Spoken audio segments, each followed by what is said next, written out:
Register ग्रामपंचायतला उपलब्ध नाही, notice बोर्डच ग्रामपंचायतला नाही. फक्त त्यांच्या साठा रजिस्टरमध्ये 23 महासंतांची फोटोचा ठराव घेतला आहे. जीआर प्रमाणे, महाराष्ट्र शासन जीआर प्रमाणे परिपत्रक माझ्याजवळ आहे.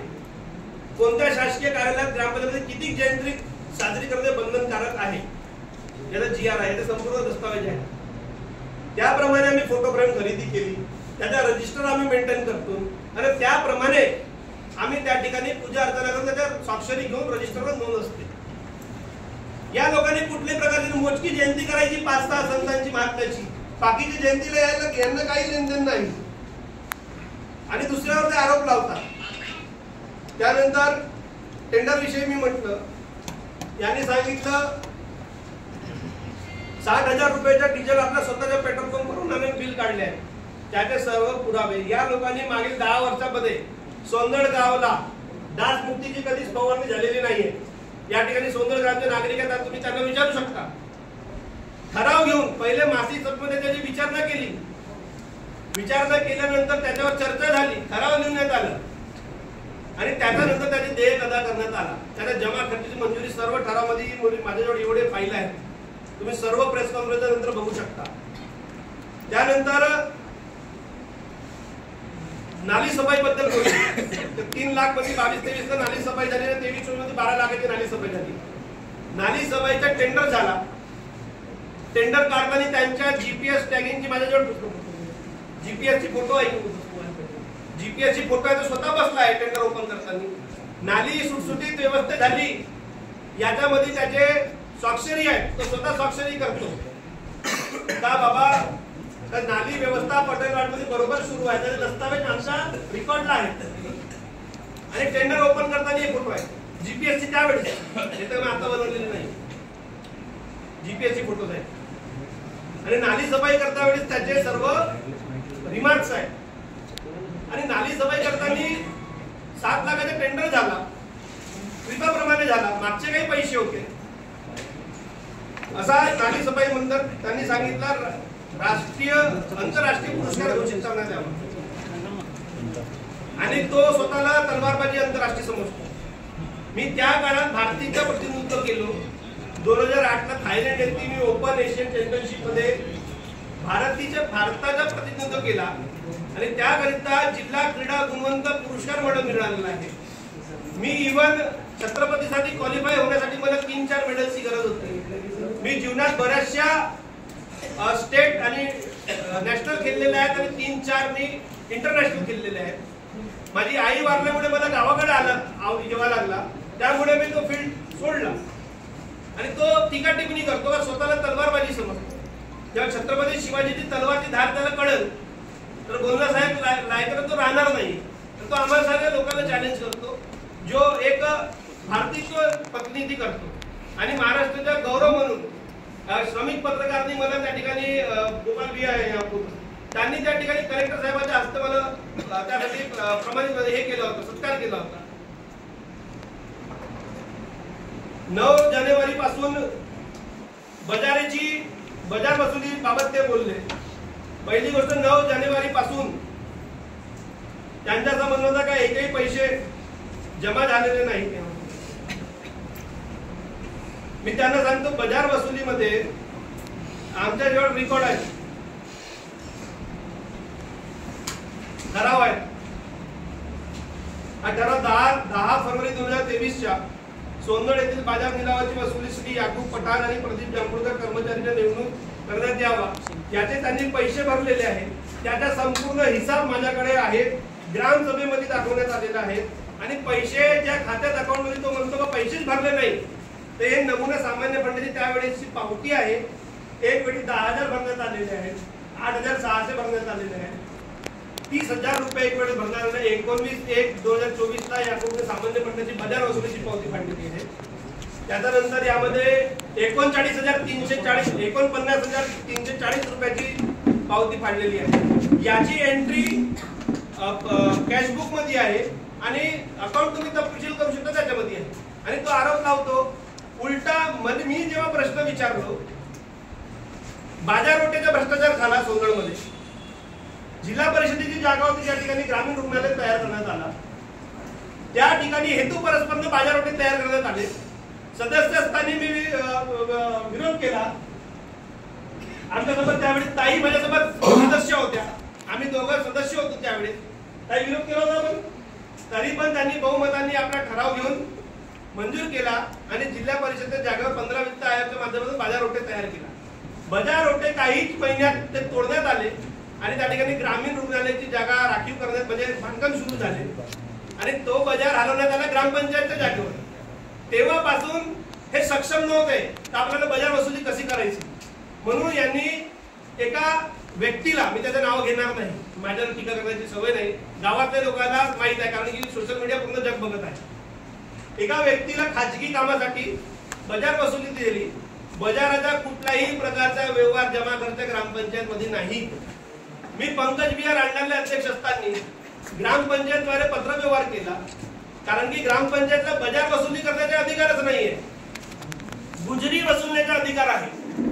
आणि जर बाजार वसुली करायचं असेल तर त्याची परवानगी मागावी लागते आणि परवानगी मी घेतली आणि सीओ साहेबांनी 3-4 महिन्यानंतर मला बाजार विशेष बाब म्हणून बाजार वसुलीचे अधिकार 1959 अधिनियम ग्रामपंचायत क नुसार आपल्या स्तरावर कारवाई करण्यात यावी, ती कारवाई आम्ही केली आणि त्या ठिकाणी आमच्या विकासाच्या कामाचे नियोजन केला. बाजार बांधवण जर बघत असतील तर आम्ही स्वतः उभे राहून सर्व लेआउट टाकून दिला, सेपरेट करून दिला. दुसऱ्याच बाजारमध्ये त्या ठिकाणी पैसे खर्च केले, मेहनत केली. 5 वाजे 6 वाजेपासून सकाळी लोकांचे अतिक्रमण काढला आणि काही बाजारच्या लोकांनी विरोधाच्या भडकवण्यावरून आमच्या बाजारच्या लेआउटचा सत्यानाश केला आणि दुसऱ्या बुधवारी जेव्हा बाजार बघतो आम्ही तर जसं तसं स्थगित झालं. त्याच्यानंतर पाऊस आल्यामुळे त्या ठिकाणी व्यवस्था झाली नाही, पण येणाऱ्या काळात 100% व्यवस्था होणार आहे.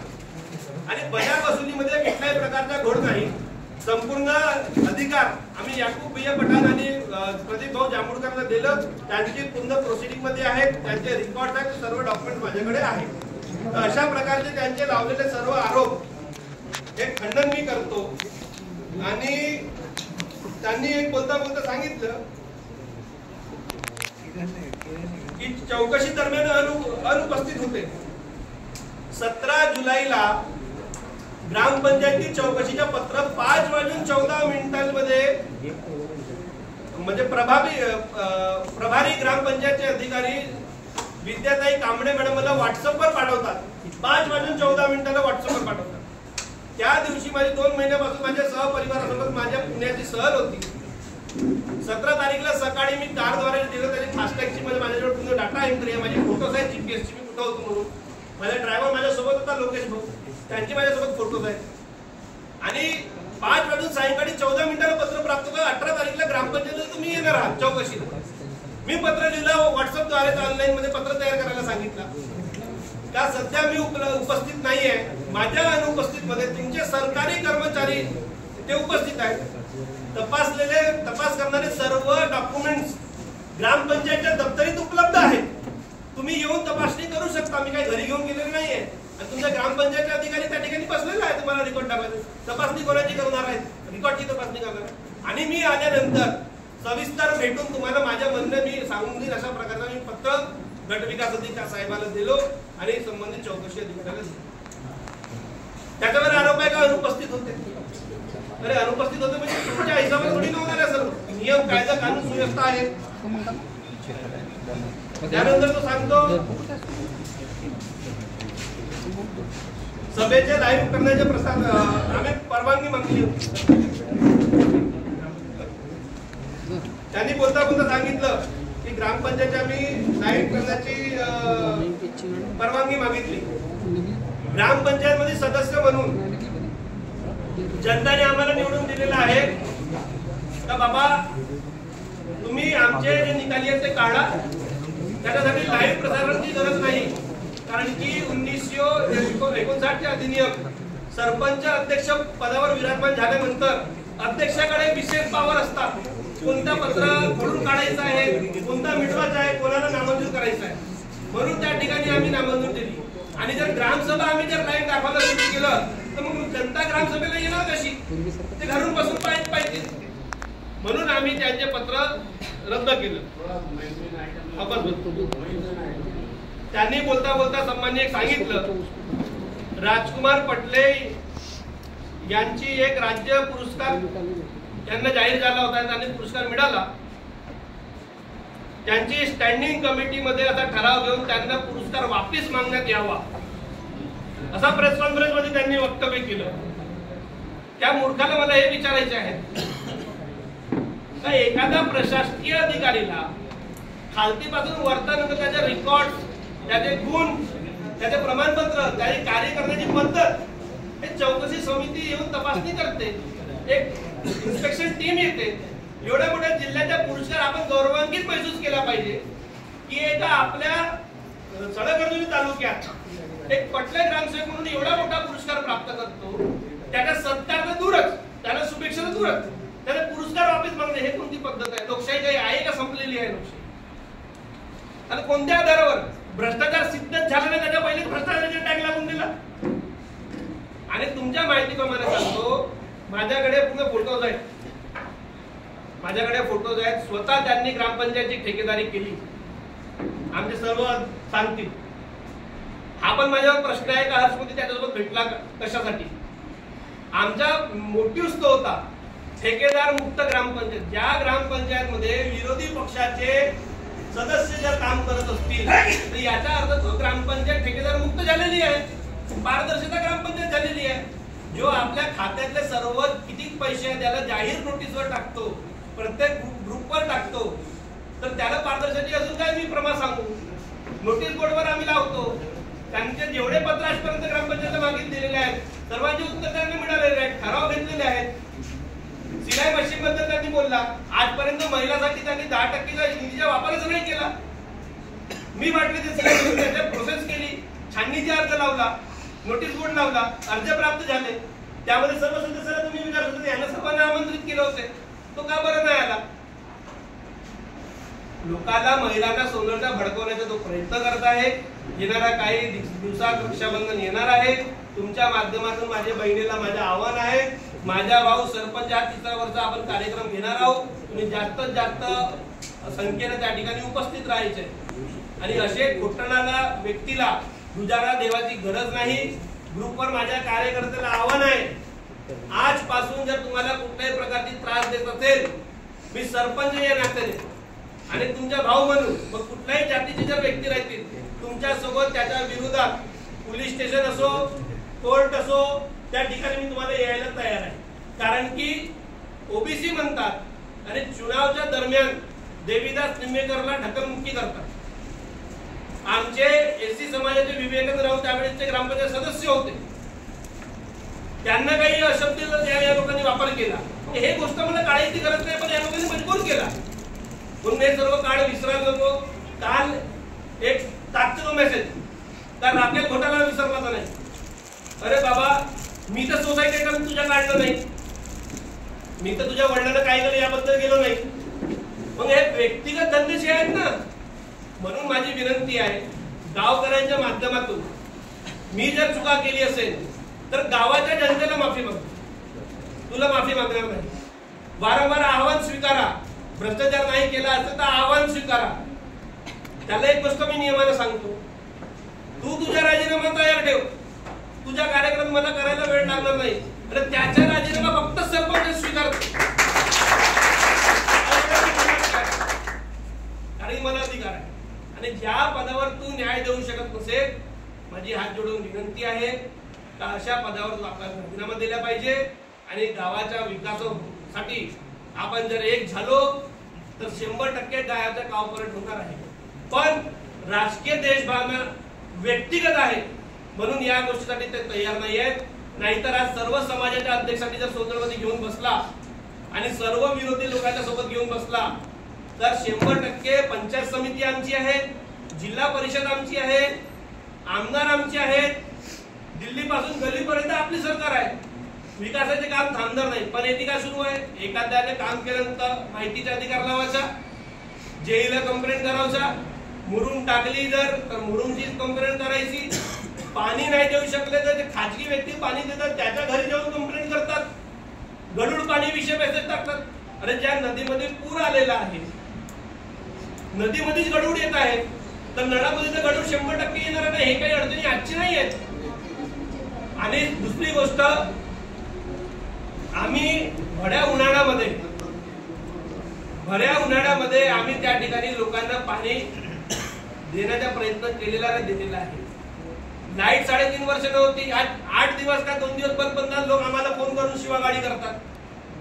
3 वर्ष मग मी जर म्हणायला गेलो तर मग तुम्ही का केल्या, तरी पण आपण या गोष्टीकडे जात नाही. म्हणून हे सर्व आरोपचे सर्व पुरावे आहेत.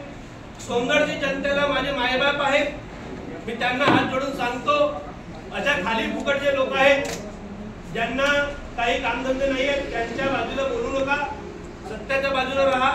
आणि माझ्याकडून चूक झाली असेल तर मी तुमचा लहान भाऊ आहे. मी निवडणुकीच्या काळात सांगितलं, मला सरपंच साहेब बोलायची गरज नाही, तुम्ही हर्ष बोलू शकता, प्रेमाने हर्षा म्हणू शकता, लहान भाऊ बोलू शकता, कारण की हे स्वतंत्रता मी त्यांना दिलेली आहे.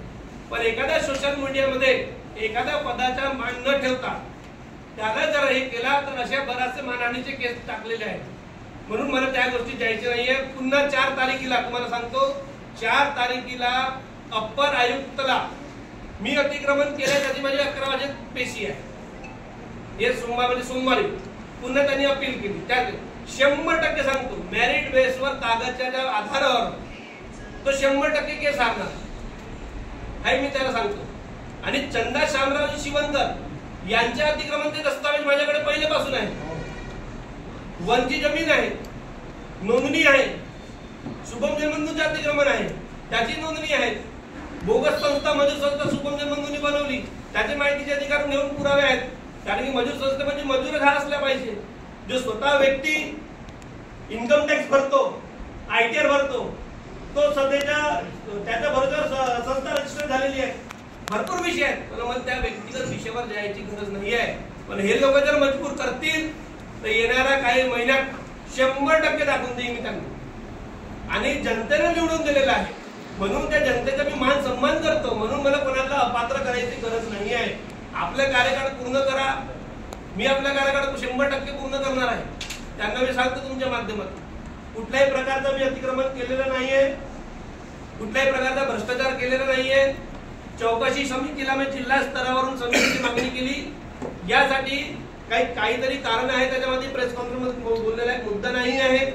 कारण की तो ठेकेदार व्यक्ती आहे, तर त्याचे ठेकेदारीचे संबंध कसे असतील तुम्हाला सांगायची गरज नाही. आणि हर्ष मोदीचा स्वभाव असा आहे, भाऊ बाप दाखवण्याचा श्राद्ध कर, म्हणून अधिकारी लोक काही माझी चीड करत असतात का बाबा मी कोणासोबत मॅनेज होत नाही. कारण की मी जनतेच्या आवाजासाठी आवाज देतो, माझे 2 नंबरचे धंदे नाही, मी कुठल्याही चोरी चपाटी करत नाही. तर मग कोणाला घाबरणार कशा. माझ्या घरचा तांदूळ माझ्या वडील कमवतो आणि आणून देतो मी म्हणून खातो. तुमच्या घरून चोरू थोडी ना करतो. हा विषय कशाला येतो 10 वेळ. भ्रष्टाचार झाला दिसेल ना. आणि जर राहिली गोष्ट, तूच काम केलास पूर्ण ग्रामपंचायतीची, तूनेच खरेदी केलास, म्हणून त्याला माहित आहे कोणता स्पीकर किती मध्ये आला, कोणती खुर्ची किती मध्ये आली. आता मी बघतो त्याच्यामध्ये कितीला. GM पोर्टल मधून खरेदी त्यांच्या हस्ते करण्यात आलेली आहे. सरपंच म्हणून सरपंचाला चेकवर सही मारण्याचा अधिकार आहे, चेक बनवण्याचा अधिकार नाही आहे. ठराव घेण्याचे अधिकार सदस्यांचे आहेत, अंमलबजावणी करणे हे अधिकाऱ्यांचे काम आहेत. जर त्यांनी काही केलं असतील तर त्यांच्यावर कारवाई होईल. पण 100% मी सांगतो, पटले साहेबांबद्दल मला काही हे नाही आहे. एक चांगला माणूस आहे, चांगला त्यांच्याकडे पुरस्कार मिळालेला आहे, अनुभवी माणूस आहे. यांची काही जमली नसेल आणि आता खावा पिवायला भेटत नसेल म्हणून या प्रकारचे धंदे करतात. 2-2 ह्याच्या घेतल्या. आता उभ्या पावसाळ्याचे दिवस आहेत, ठेकेदारीचे काम नाहीये, 2-2 लाखाची किस्त आहेत, कारनं फिरतात. माझ्या घरचं पैसे पहिलेपासून पैसे वाला होतो, पण मी ज्या हात कधी प्रश्न विचारला नाही तुझ्याकडून पैसे कसे आले. आपण मला विचारावं लागेल ना. तो सर्व बहुत सारी मतलब इतनी सारी बातें हैं कि मैं 4 दिन भी अगर प्रेस कॉन्फ्रेंस होगा सोनगढ़ के मुद्दे खत्म होने वाले नहीं है. और उस पे लगाए हुए सभी आरोप ये गलत है.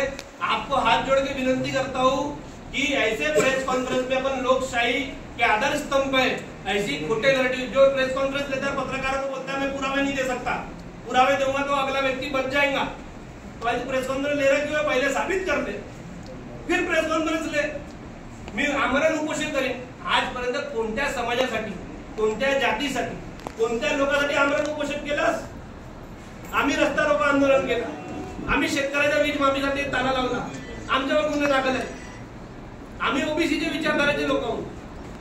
तुम्ही पूर्ण गाव भ्रमण कराल तर हर्ष मोदी हा मारवाडी असं कोणी बोलत नाही. कारण की मी जसा माणूस तसा वागतो, सर्वांच्या घरी जेवतो, कधीच भेदभाव करत नाही. आता त्याने ब्लॅकमेलिंगचा धंदा चालू केला आणि आमच्या काही लोकांना व्हॉट्सअपवर रात्री मेसेज टाकतो, हर्ष मोदी आणि संदीप मोदीने तुमच्याबद्दल काही बोलले आहेत, माझ्याजवळ रेकॉर्डिंग्स आहेत, पुरावे आहेत, तुम्ही या, मी तुम्हाला दाखवतो. त्यांच्या घर सोडून तुम्ही कुठेही या, मी चर्चा करायला तयार आहे. अरे माझी यानं कुशल भाऊची बोलली, आम्ही एकमेकाला शिवा देऊन बोलून प्रेमानं काय करू, तुला काय नाही एवढा त्रास आहे, तू कशाला कोणाला सांगतो. लोकांना हा प्रश्न निर्माण झाला का हर्ष मोदी मिळाला कशाला. आमच्याच जनसेवा परिवर्तन पॅनलच्या शुभम गंगूतच माझ्याकडे आला होता, तर भाऊ आपण विरोध करायचा नाही, सर्व मिळून काम करू, तर आपण विकास कामे करू. मी आपली जनसेवेची मीटिंग घेतली, खोटं बोलत असेल त्या मंचावर सर्व बसले विचार यांना, त्यांनी सर्वांना सांगितलं विरोध एका बाजूला, पक्षपात एका बाजूला, निवडणूक संपली, गावात काम करायचंय, सर्व एक होऊन काम करू, म्हणून त्याच्यासोबत मिळाले आम्ही. पण याचा अर्थ असा नाही का आमची विचारित एक झाली किंवा आम्ही विरोध बंद केला, पण व्यक्तिगत विरोध करणं आहे. माझी विनंती आहे का त्यांनी बंद केलं पाहिजे, नाहीतर माझ्याकडे जे पुरावे आहेत, मला दुसऱ्याच्या माध्यमातून, स्वतःच्या माध्यमातून, कोणाच्या माध्यमातून केस करायला एक नाही, त्याच्या विरोधात 10-20 लोक तयार आहेत यासाठी. पण मी म्हणतो लोकांनी जनतेला निवडून दिलेलं आहे, म्हणून आपण त्या मतदानच्या आपण हे करायला पाहिजे. एवढाच मी तुम्हाला सांगतो. तिसरं एक गोष्ट, तुम्हाला काही प्रश्न असतील तर सर्वात पहिले मी गावकरीला मी विनंती करतो, सोंगडचे ग्रामचे जे नागरिक बसले आहेत त्यांना मी विनंती करतो, तुमचे काही प्रश्न असतील किंवा मी चुकीच्या बोलले असेल तर मला तुम्ही प्रश्न थेट लाईव्ह सुरू आहे तुम्ही करू शकता.